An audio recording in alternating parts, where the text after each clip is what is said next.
Hello, everyone. This is Ron Bush, and you're welcome to listen to and view the Information Playground. We are coming to you from a variety of ways.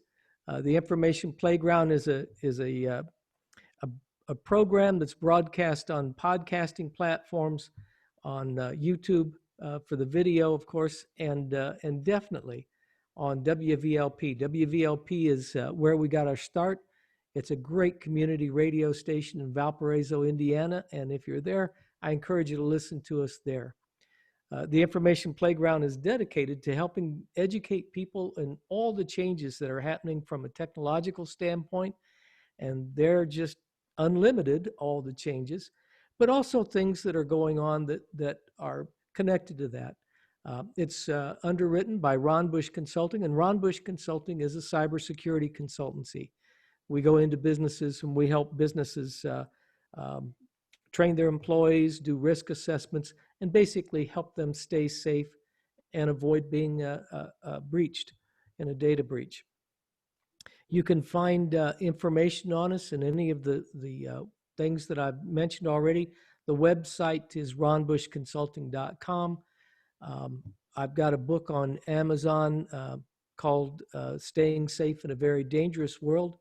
Think before you click. I often use that for going into companies and doing employee training with them because most businesses or most organizations don't have an information security policies and procedures, which I hardly encourage. And in this day and age, business continuity plans, disaster preparedness and recovery plans, all these things are vital for every organization to have, whether they're a business, government, or not-for-profit, doesn't matter. So I'll just finish. WVLP is 103.1 on your FM dial in Valparaiso. We air there on Monday mornings at 8 a.m. and Friday afternoons at 1 p.m. Again, you can get us on demand looking for the Information Playground on whatever your podcast platform is, Apple Podcasts, Google Podcasts, doesn't matter, Spotify, or YouTube under the Information Playground. And our special guest today is one that you've regular listeners will recognize. John Lohrentz is cyber forensics with Munster Police Department. He teaches, I think, at just about every university or college in the area, and that's not true, but he does teach quite a bit. And so welcome, John. Tell the folks a little bit about yourself, if you would. Sure. Hello, everybody. My name is John Lohrentz. I work with Munster Police Department. I'm a digital forensics analyst and intelligence analyst. Through my work, I've been able to work with the district attorney's office with a company called, or an organization called NISA, which is Northwest Indiana Information Sharing and Security Alliance. Due to COVID, we haven't really done a whole lot. One, because we don't want to have big groups, and two, we're in the process of building an emergency operations center on Gary Airport.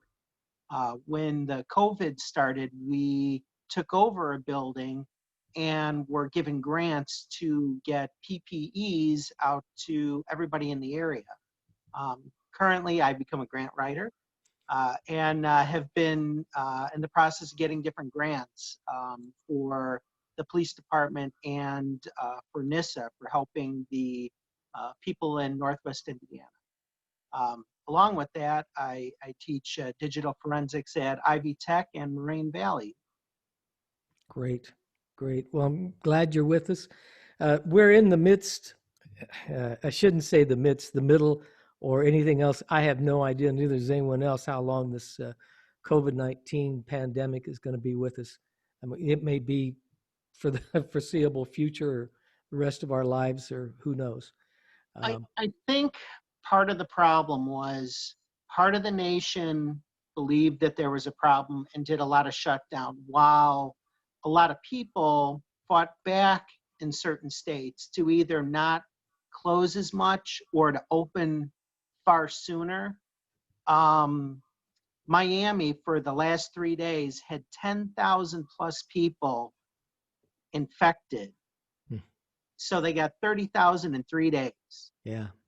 And think of everybody going to Florida on vacation because they still want to go on vacation. Think everybody that lives in Florida wants to go out on the beach and the nightlife, and everybody got infected. Yeah. Now, a lot of those states, California, Texas, Arizona, Florida, um, they're jumping backwards even faster than a lot of the states shut down to Yeah. try to curb it. And the people are still in those states are still fighting against it. There's a lot of cities that don't care about people wearing masks. And then you get states like Illinois, where you could get up to a $7,000 fine after once or twice being caught without a mask in public, let I alone shopping and everything like that. yeah. Indiana, you could walk around without it. It goes by town. If Marion County, basically put on um, a decree, I guess, if you may, that everyone has to wear masks because it was the epicenter of Indiana. Mhm. Northwest Indiana, you could wear them if you want or not. You know, that's your right because a lot of people fought against it. So we're still getting, 700, 800 people a day in Indiana. Um, with positive cases.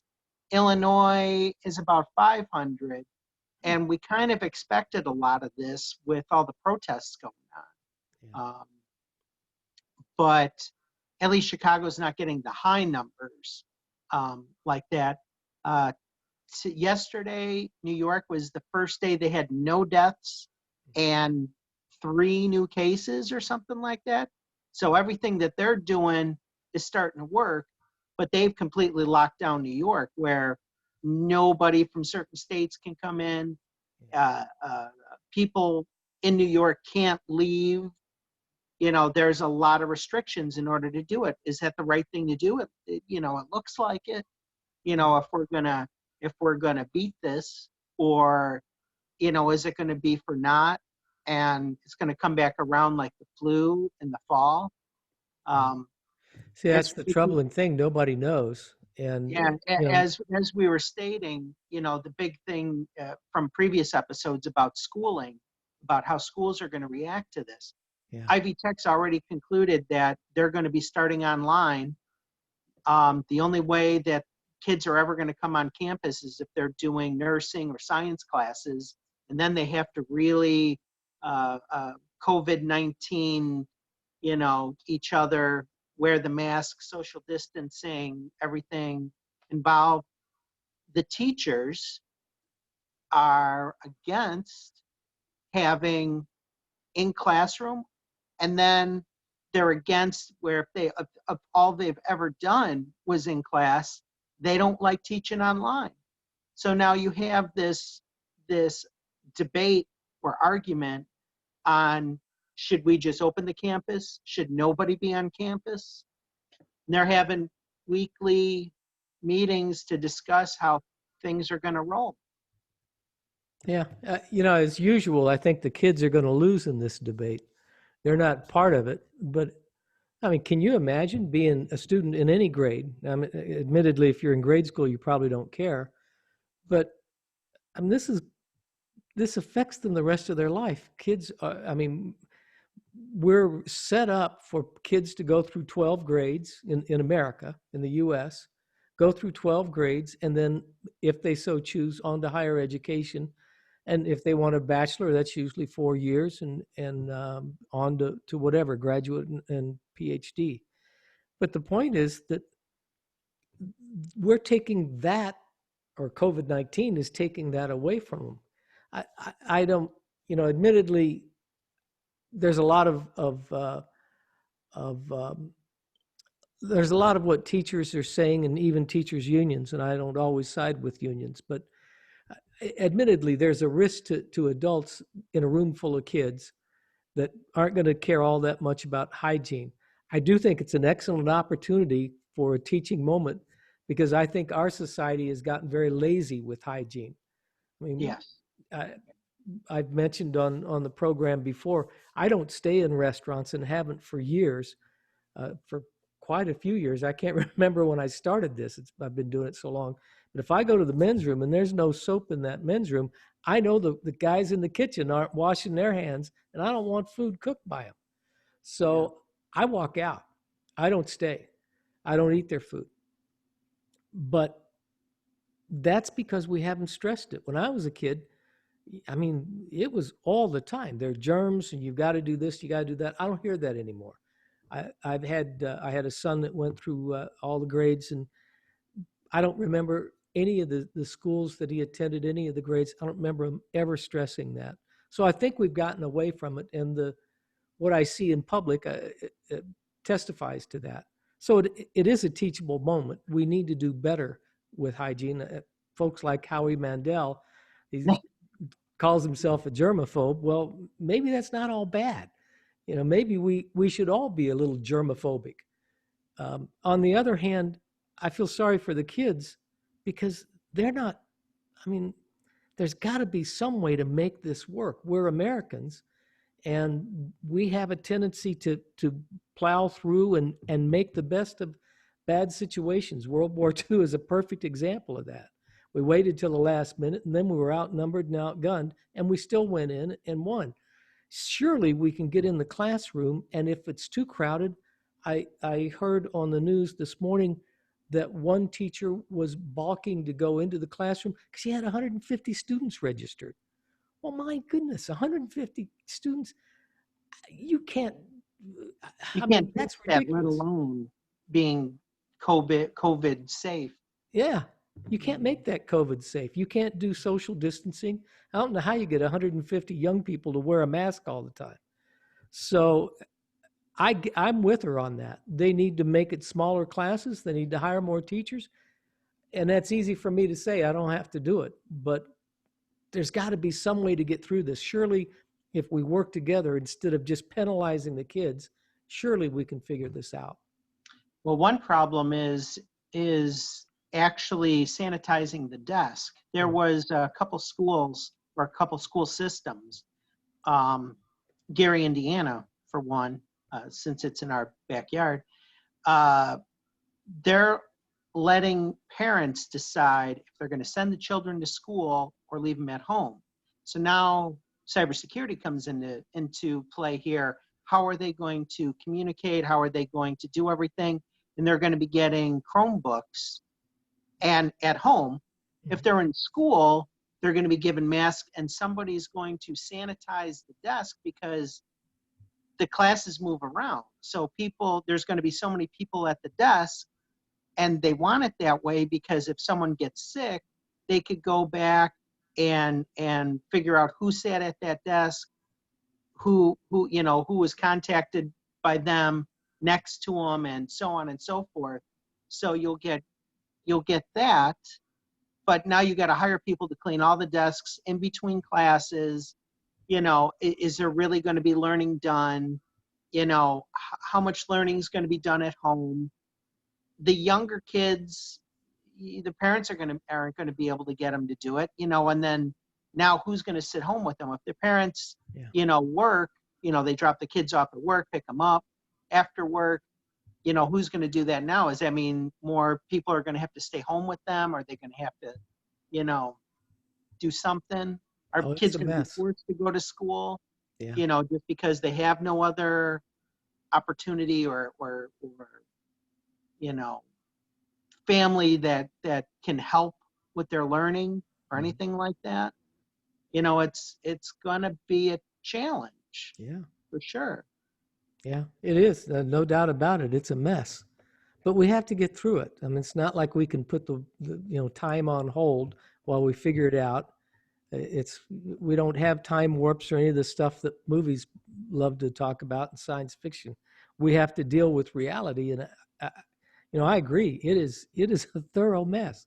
But And you can't hold kids back because of this. no. And that's essentially kind of what was happening when they were just extending, you know, holidays or spring breaks to figure out what they were going to do. Hmm. You know, if kids start missing too much class, what are you going to do? Then everyone gets to redo sophomore year or senior year. Yeah.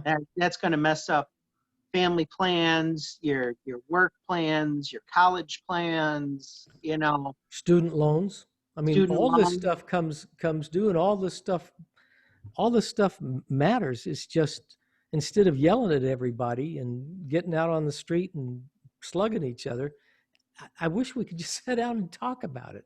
I mean, you and I are just sitting down here and talking. And I don't even know if we agree or disagree, but that's how you find out. I have a Yeah, feeling you and I are probably going to agree on most of this stuff because we yeah, want it to work.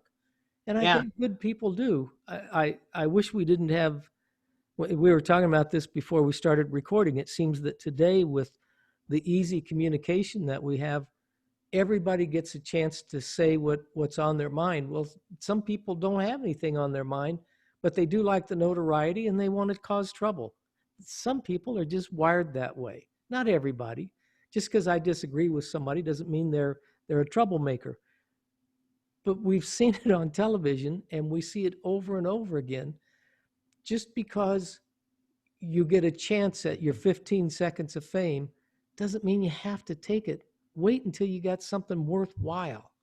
But that's not going to happen either. The folks that are wired that way are, I mean, they want to cause trouble, and there are people that do want to do that. So, There was an article I was reading today, because for NISA I put out a COVID-19 report, like a daily report with mhm. bits and pieces about everything in the country, more in our backyard, you know, if people miss it so that they're informed. Um, Mayor Lightfoot in Chicago realizes that a lot of kids are dropping out of class because they don't like the way the school system is. Just like you said, they're Mhm. not going to protest it, they're just not going to go.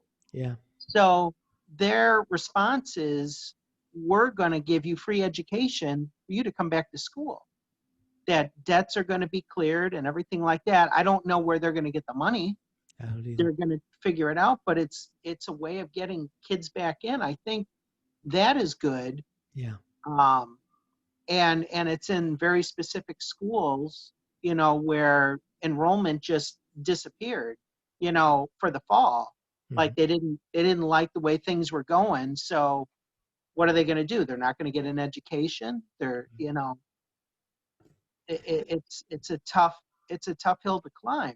But at least that's something that says, hey, this is my point to go back to school. You know, we're gonna make things better.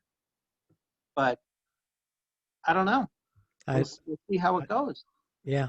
Well, that wasn't what we had planned to talk about, but I'm glad we got that out of the way. Oh, Um, sure, sure. I really, just to finish it off, education is so important. Before all of this happened, I and I mean, you teach, obviously, you see the importance of education.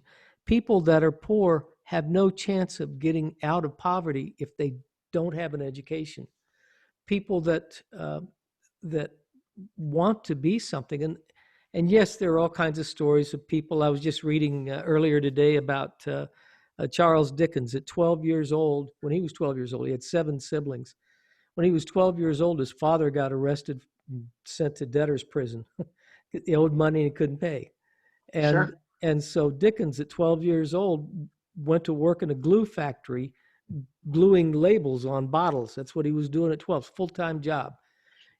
He didn't get to graduate school. He went back and forth until he was 15. At 15, he went to work somewhere else full-time. I think it was some kind of clerk. The point is that there are Charles Dickens in this world, even today, that have everything stacked against them, but somehow they've got the drive and the ambition to get up and get out of that poverty and get away from it. But for every one of those, there's hundreds of thousands of people that can't do that. Not everyone is a Charles Dickens. And not everyone's going to have that drive or that ability or get the breaks that he got. I mean, nobody does everything on their own. We all get lucky once in a while, whether it's I don't play the lotto, but whether it's a winning ticket there, or it's Yeah. just getting a break at work, or somebody does us a favor, or lets us do something that we couldn't have done on our own. All of us get those breaks at some time in life. We just don't get them all the time. Nobody does. So I guess my point is, without that education, a lot of people just don't have a chance. And we've got to figure out some way to make this work. And I agree with you. I don't know how we're going to pay for all of this. We were 23 trillion in debt before this stuff. I have no idea where we're at now, but if they told me 30 trillion, I'd believe it. They told me 100 trillion, I'd probably believe it. It's just, sometimes you just got to do what you've got to do and then figure out how to pay for it later. And I think this is one of those things. I can only trust that we'll figure it out, because we always have, but maybe this will be the time we don't. I don't know. Yeah. Yeah. We were planning to talk about TikTok. Yes. And we TikTok. will. Yeah. How are we doing on time? We're doing great, and thank you for asking. I lose track sometimes, especially when you and I are talking. I always enjoy the conversation so much. So let's start with TikTok, and then we can branch off from that. TikTok is an app. It's available on the iPhone as well as Android phones. Um, Mostly kids use it. Honestly, I know very little about it. I've not downloaded it. Let's tell folks what it is for those that don't have small children, or maybe prepubescent kids might be a way to say that. Um, Sure. they're, Sure. I think, the biggest audience for that. What is TikTok? So it's another kind of app, a social media app, if you may, that records just snippets. So a lot of kids do it to try to be like the next TikTok star, like the YouTube star. And Yeah. then some people then take all these TikToks and put it on a YouTube video. So to get a different crowd to watch it. So if those people don't have the app, they can now watch it and then download the app or make their own or be a YouTube star, anything like that. Now, the importance of some of these apps are countries that use this for communication. Either if there's a uprising, like in Egypt when they were using Facebook and VPNs to get out, to basically China, where they're either having to try to get a VPN and not get caught and get out to either send messages or communicate with US, Canada, a lot of different areas. Let's tell And folks what a VPN is, because you've used it twice now. oh, sure, sure. It's a virtual private network. It basically is a secure connection between one person and another for moving data, having video, any kind of communication. And those, they could be hacked, or you could break into them, but it's very difficult. It's very, very difficult. So a lot of people choose to use that. Now, with using a VPN, and say if you're packet sniffing, where you're watching data move on the internet, Okay. and I get it. I knew I threw a word out there. I started to explain it already. So governments and stuff like that, they could tell that you're using a VPN. They could tell you're going from point A to point B. So it's a alarm, and it kind of puts a spotlight on you. They may not know what you're doing, but they know you have it. Mhm. And that's how they have caught people in the past. Yeah. So it's a debate about using a VPN or not. What they're doing is they're using that to use WeChat and other different kinds of apps. And this is where the privacy sector comes in, where people are now trying to block these apps from being used, from getting out on the internet, from making it across nations, communicating, anything like that. So people are starting to look for other apps. Mm-hmm. And these other apps are now being blocked before the wave of users picks up on it. Yeah. So I've got I take the Cipher Daily Brief. It's a little newsletter that comes out. I don't know if you get it or not, but it's a popular newsletter. I like it because it's apolitical. You've got folks from all over the aisle, but right, left, and what have you. But they're all people that have been involved in security in one way or another. So there was this morning. What prompted all this is Secretary of State Mike Pompeo has said we're probably going to ban use of TikTok in the United States. And so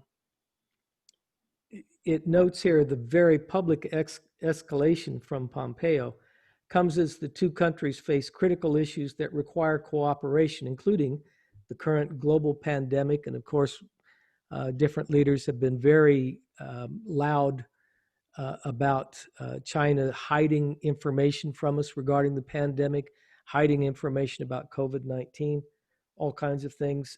Piracy of the sea. China is supposed to be behind quite a bit of piracy, and they've got the islands in the South China Islands, South China Sea Islands that they created. They built those islands. They did that in, I think it was 2016. And of course, they've moved military bases there. They have really the ability to strike at most of Europe and all of Asia that isn't China, of course, within just minutes because of these islands that they built.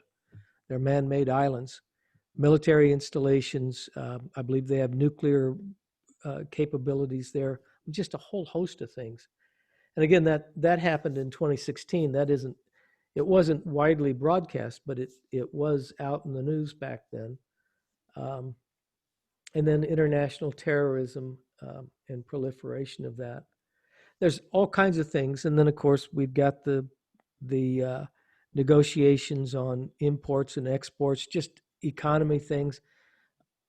China makes, I've read different reports, anywhere between 85 and 95% of all electronics on the planet.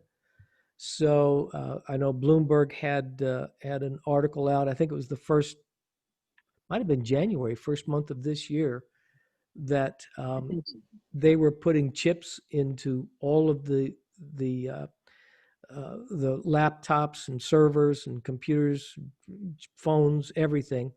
There was a very specific camera that a company was using that was sending information back to one of the companies in China. So they stopped using those cameras in laptops and tablets and stuff like that. There were, again, another cybersecurity concern with IoT devices, Internet of Things. Thank you.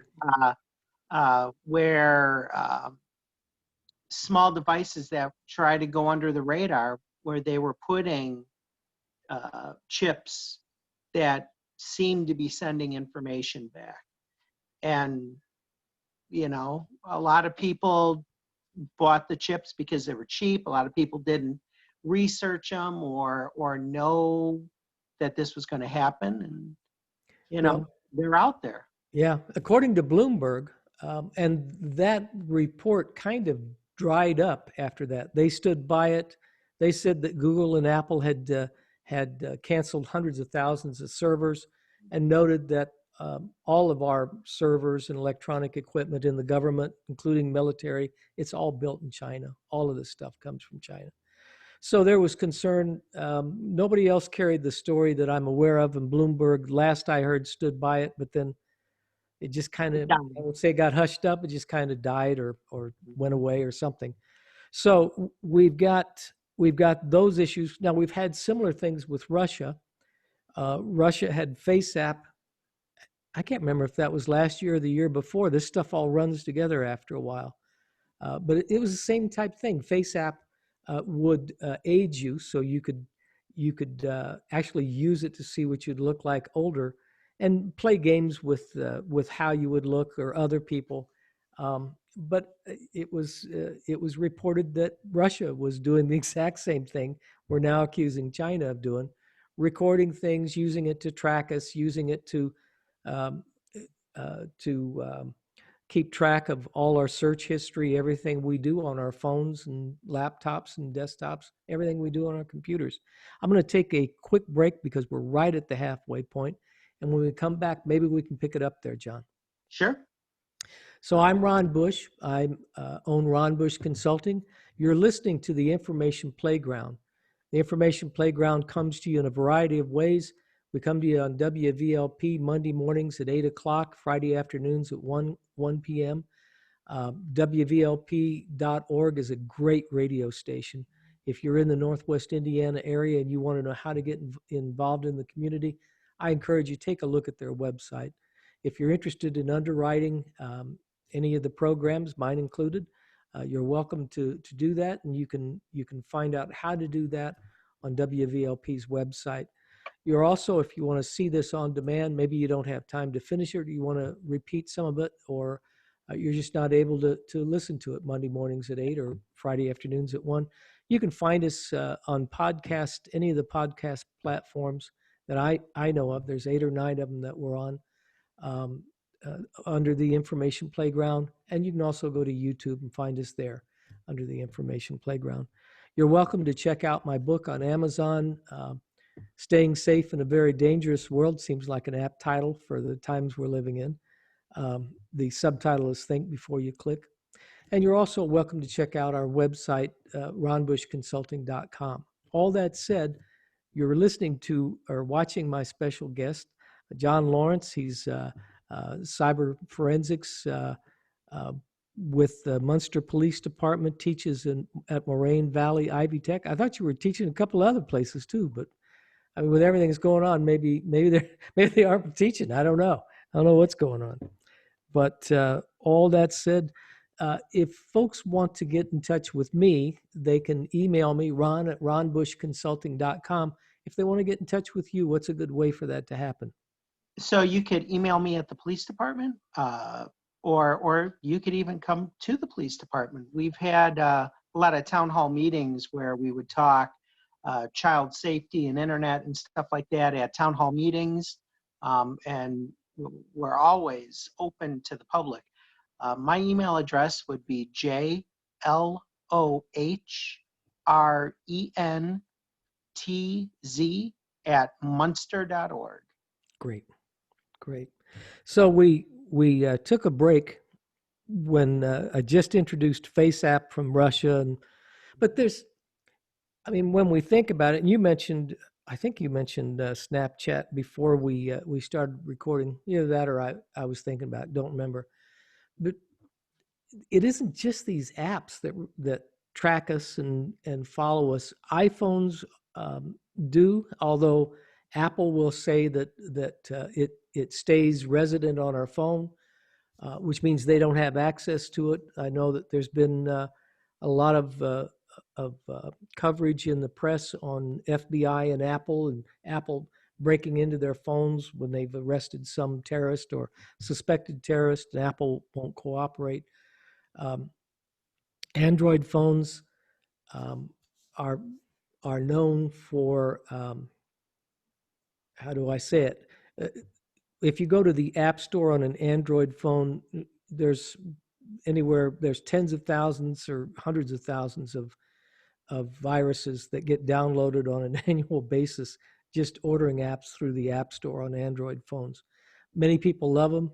I'm not going to say yay or nay, but they are known not to be as secure as an Apple phone, but all of them track you. All of them, whether they carry it on the cloud or they sell the information, all your browsers track you. They track what you're searching for, and your browsers would be, Google Chrome.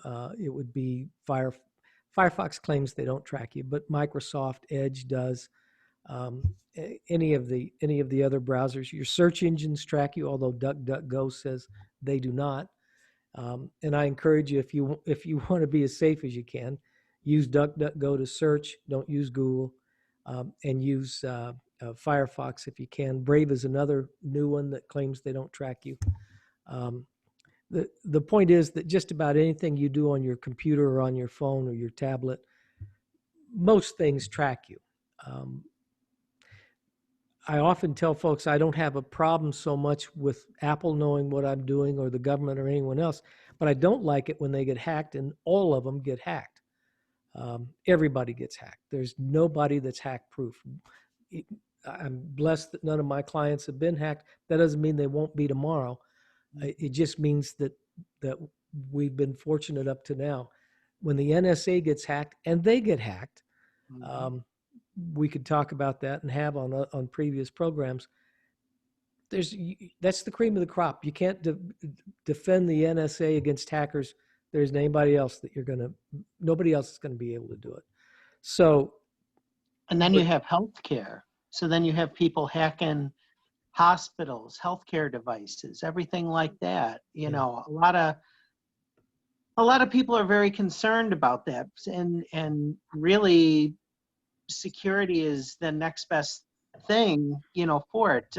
Recently we had the USCC Cyber Challenge going on, right. and I was the winner on the winning team in 2016. So they asked me to uh, participate in this and help some of the students. So it was kind of like a scenario, like a 3-step scenario, like what they're doing, or you know, stuff like that. And really, it comes down to the main question was, do we hack back? Mm-hmm. And the results or the ramifications of it. And it was very interesting to see different points of view of the students, and then reality sets in where we have people from the FBI, the police, different government organizations, and their thoughts, or more of this is what would happen, you know, kind of thing. And I've been to different conventions, and a lot of people brought up hackback, you know, and if we should do it. And in reality, the answer is no. Yeah. One, if you're not good enough, you're just going to leave a gaping hole, and more people or that person is going to own you. Two, you're breaking laws. Yeah. If you damage something, so or release information that's out there and it comes back to you because there's a trail of breadcrumbs, your company, because of your actions, could be responsible for it. Mm-hmm. Let alone angering, you know, Wrong guy. actors overseas that are now going to target you. It's like, hey, you're now on our radar. We are going to target you. And that's, you know, we've seen results of that, like attacks in Atlanta, you know, the damage that did. Yeah. Yeah. A generation that was raised on Arnold Schwarzenegger and Sylvester Stallone movies loved the idea of being able to hit back and hit back hard. The trouble is, none of us, businesses I'm talking about, people on the right side of the law, none of us are prepared to hack back. And if you've got the wrong guy that you're hacking, I mean, you're right. There are criminal organizations, crime families, there's nation states. If you're hacked back at the wrong guy, you may have the full force of North Korea, China, Russia, somebody on your neck. And let me tell you, they're going to be hard. So it's just not very smart. It may give you immediate gratification, but I question whether it'll give you any gratification later on. And you're right, you're breaking all kinds of laws. It's wrong from a legal standpoint and ethical. What good is it if you become just like the guy that hurt you, the guy that stole from you? I mean, then you become one of them. That's wrong. So, right. And so it was kind of interesting to see how students perceived it. Like, Um, one talk we went to at a cyber convention Mhm. was a lady from the Navy saying that the Navy would like, she's talking for them, to be like piracy back in like the 1300s, where anything happens in the ocean is fair game. Mhm. So if they put hackers out there in, cyberspace, that it's fair game, and the hackers would get a percentage of whatever they got, and the state would get percentage of whatever they got, which means that every nation state would have this group and nobody is out of the realm. Right. I think your point was on point about seeing Arnold Schwarzenegger like, revenge or the ability to go out and do whatever they wanted. Yeah. Um, that's what some nation states do. I mean, from attacks we see ransomware, new ransomware popping up all the time. We see all different types of viruses, you know, and there's security firms finding these, trying to find answers to them, and through NIST, they're putting out information about it. One question is, well, what do you do with a company that has um, a known problem with their software, where people are using it as a 0-day? Mhm. And a 0-day would be a non-fixable and exploitable um, flaw in the software Mhm. that makes the user vulnerable when the user is told that everything should be safe. Right. And what do we do with that? If the company doesn't listen, do you put the information out there? Do you put the flaw out there and hope that they do the right thing? Uh, a lot of companies, we brought up in this question in this cyber event, a lot of companies say, like Microsoft, they weren't going to fix problems until they moved from Windows 7 to Windows 8, and then all the problems with Windows 8 to Windows 10, Mhm. and problems that are being found now. They have Microsoft updates, but not everything's being addressed. No. What about other apps? What about browsers? And as we were talking, swinging back around, Mhm. there's a browser. It's called a UC browser, and it was done by Alibaba. It's one of the bigger browsers out there. I was never aware of it until I was just reading about it today, and they're talking about blocking it. They're saying about that it's pretty secure and stuff like that, but it's secure because it's very anonymous. It's a lot like the Onion network and Tor browser, where there's a lot of anonymity.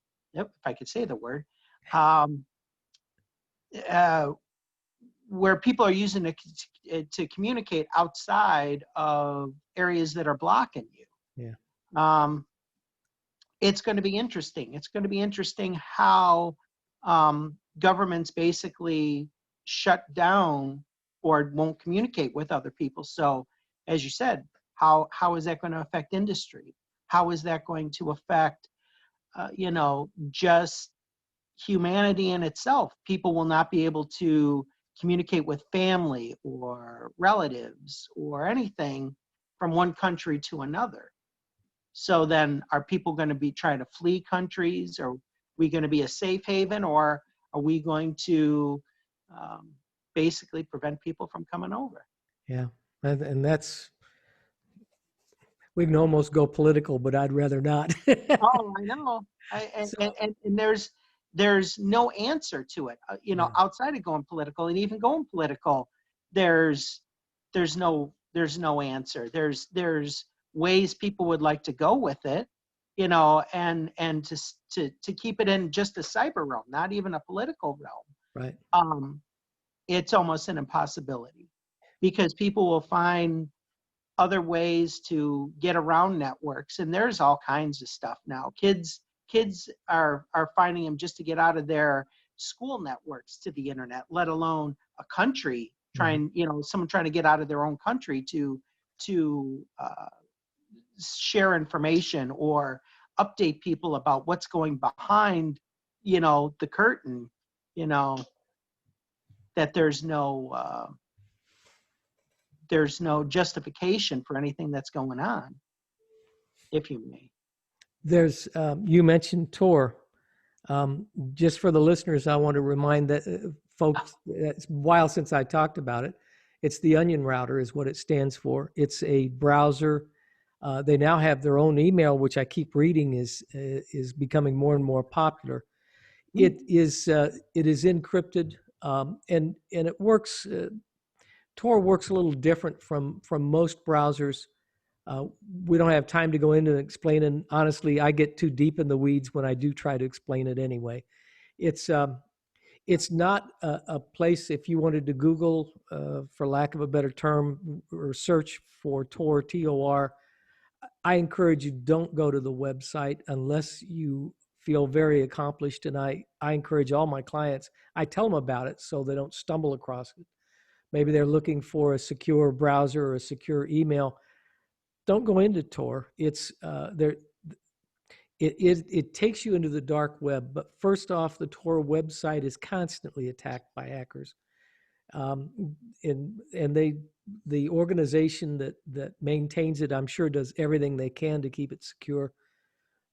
But you don't want to be there at that moment and get hacked because you're in the wrong place at the wrong time. The other thing is, Tor leads you into the dark web. The only people that live on the dark web are criminals, and that's every stripe of criminal. Intelligence organizations, and that's every intelligence organization.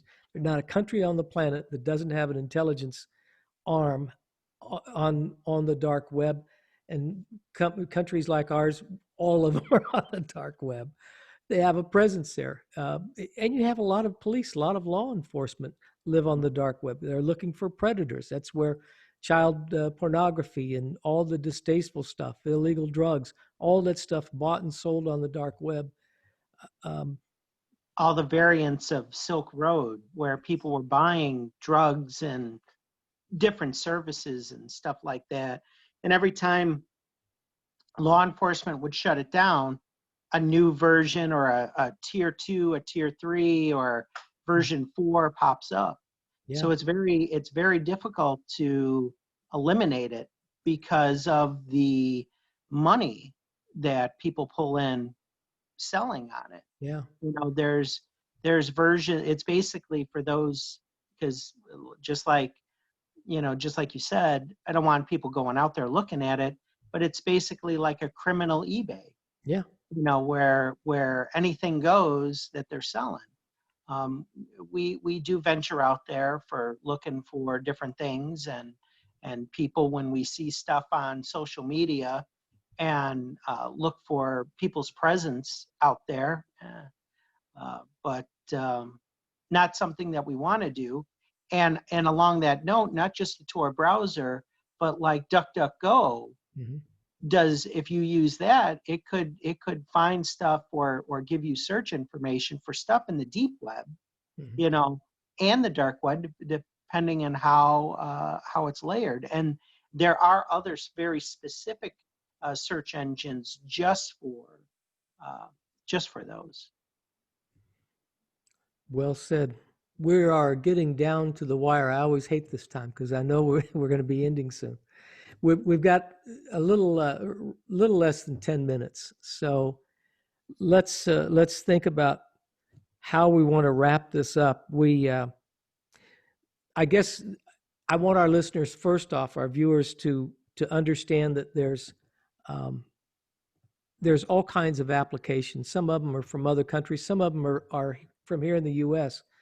And while your chances of downloading a virus with the app might be greater on the Android, you can do that on the iPhone. It just doesn't happen as often. And the other thing is, they can be perfectly legal apps, but they may track you and collect data on you that you don't want them to do. So anytime you go to an app store or any place on the web to download an application, be aware of what's going to be done. Even Office 365 by Microsoft is going to uh, collect data on you. So you need to know, is that what you want? Do you want to use Outlook, or do you want to use something like what's Firefox's Thunder something? Um, um, Name escapes me, but they have an email client. There's all kinds of ways to do it, but know that everybody basically is tracking you. Your phone is listening to you. Your phone is taking stock of where you go and what you ask for and what you look at. and So, look at different browsers just besides Firefox. There's a bunch of them out there. Every time I kind of find one that has some good privacy stuff, I try it out for a little while and see if it catches on. And sometimes they do, sometimes they don't. mhm. Um, like Apple users might be familiar with their browser being used in Valvidi, Valvidi. I think that's how it's pronounced or it's spelled. Um, I think it's uh, an excellent browser, and it's taken off of one of Apple's old browsers, an old version of their browser, and they cleaned it up and made it secure and are out there, and that's just one of many out Hmm, there. I'm not So familiar with it. I'll have to check it out. Volvidi, yeah, Yeah. I like it. I like using it. Now does it play nice with everybody? And you know, if you have a there's still Flash websites out there. Does it work with everything? Yeah, just like everything else does. Um, but it opens your eyes to see what's out there, and don't just use Chrome, don't just use Edge, Mhm. you know. Um, Please don't use Edge or Internet Explorer. uh, Definitely don't use yeah, that.